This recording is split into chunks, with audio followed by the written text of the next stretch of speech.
Assalamualaikum warahmatullahi wabarakatuh. Dan salam sejahtera untuk kita semua.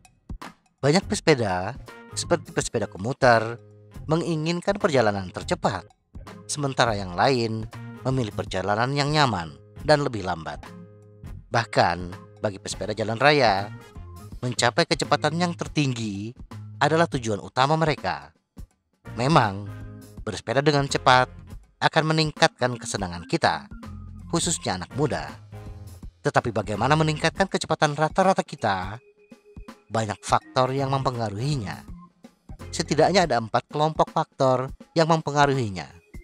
Faktor lingkungan, fisiologis, fisik, dan faktor sepeda.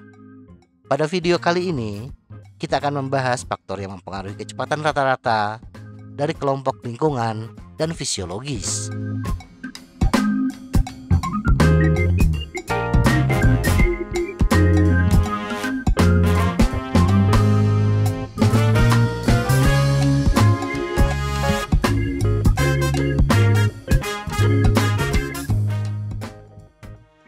Jenis medan dan permukaan jalan. Jika kita bersepeda di daerah pegunungan dan melewati tanjakan yang panjang dan terjal, dapat dipastikan kecepatan rata-rata sepeda kita jauh lebih lambat dibandingkan ketika kita menuruni turunan atau bersepeda di jalur datar. Jika permukaan yang kita lewati gembur, tidak padat, dan membutuhkan lebih banyak traksi seperti jalan tanah, kita harus bekerja lebih keras untuk menempuh jarak yang sama jika kita bersepeda di permukaan yang keras dan tidak terlalu membutuhkan traksi yang besar seperti jalan aspal. Jalur di mana kita bisa mempertahankan kecepatan yang konsisten akan mendorong kecepatan bersepeda rata-rata yang lebih tinggi.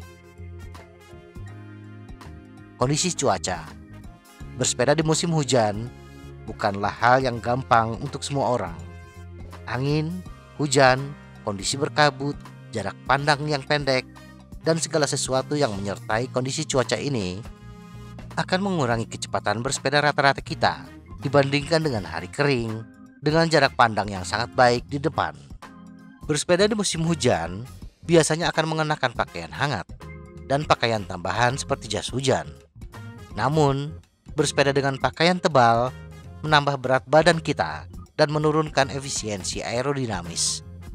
Pada hari-hari yang lebih panas, kepadatan udara berkurang, yang mengurangi hambatan udara. Tetapi, tubuh kita akan dipaksa bekerja lebih keras untuk mempertahankan cadence yang tinggi akibat panas. Rintangan sepanjang rute. Mobil, pohon, pejalan kaki, dan lampu lalu lintas adalah beberapa contoh rintangan yang mungkin kita temui saat bersepeda. Rute tanpa rintangan akan memungkinkan kita mempertahankan kecepatan yang konsisten. Sebaliknya, jika kita kebanyakan berhenti dan maju lagi ketika bersepeda di kepadatan lalu lintas di pusat kota, kecepatan bersepeda rata-rata kita cenderung lebih lambat. Total jarak bersepeda. Sepanjang perjalanan sepeda yang jauh, kelelahan otot dan asam laktat kita menumpuk hingga titik di mana kita tidak dapat lagi mempertahankan kecepatan yang sama seperti saat kita memulai. Karena kilometer per jam adalah ukuran waktu. Kita perlu melakukan perjalanan 1 kilometer.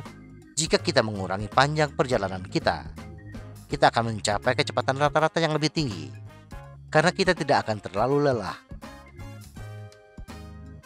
Percaya diri pesepeda. Keyakinan pada kemampuan kita dan memahami batasan kita akan berperan besar dalam menentukan kecepatan rata-rata kita. Pesepeda yang percaya diri dengan kemampuannya dan menjaga pola pikir positif saat bersepeda cenderung menghasilkan kecepatan rata-rata yang lebih tinggi.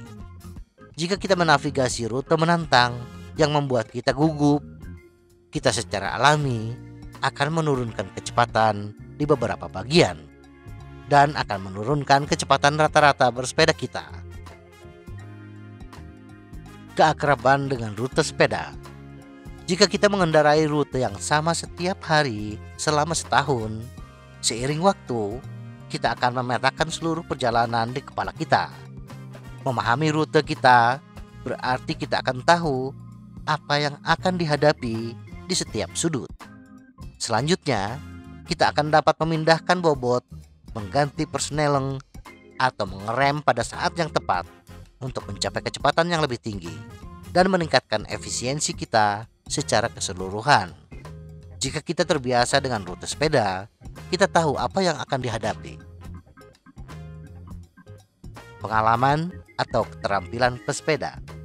Pesepeda yang lebih berpengalaman akan lebih memahami cara memaksimalkan efisiensinya saat bersepeda di lingkungan yang berbeda dan pada jenis sepeda yang berbeda. Apakah itu menyelipkan siku ke dalam dan tubuh rendah saat turun, atau menggunakan bagian terlebar dari setang kita untuk mengatasi jalur teknis. Pesepeda berpengalaman memiliki pemahaman yang lebih baik tentang bagaimana memanfaatkan medan yang akan datang untuk keuntungan mereka. Dan hasilnya, mereka akan memiliki kecepatan rata-rata yang lebih tinggi. Semoga informasi ini bermanfaat. Tetap sehat. Salam goes.